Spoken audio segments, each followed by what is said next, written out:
mentioned narcissistic abuse. Mm-hmm. How does that fall into what you do?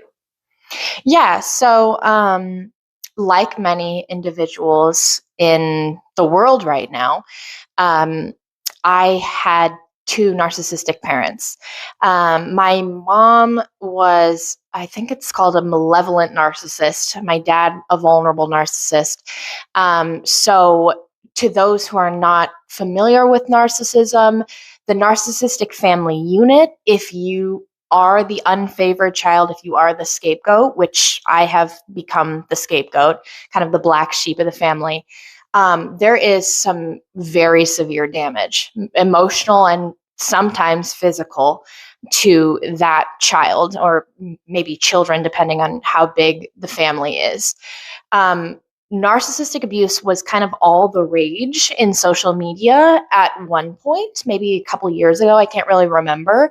And that was actually really helpful for me because I did learn from the experts like Dr. Romani, some other experts on what had actually happened, understanding what even went on in my family, why it was different, and who to cut out and how to handle when I do meet narcissists. Because the reality of life today in America is that 1 in 5 people you will meet is narcissistic, which means that 1 in 5 people that you meet does not feel guilt when they harm others.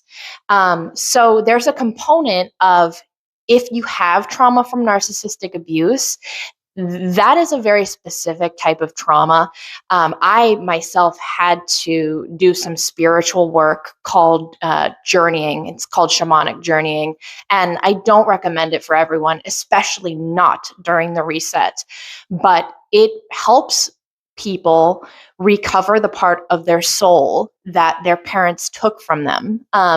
My parents, at least my mother, stole a part of my soul as a child. It was that damaging. It's some shamans refer to it as a rape of the child's soul. And that does need to be recovered. And that is a portion, I think, of any survivor's journey that is going to need to be looked at some point, that the aftercare consulting can address. Can you pause it? And then the other portion of it that I think is really important is real time, like real life consulting on people to understand what their recovery is going to look like for other people around them.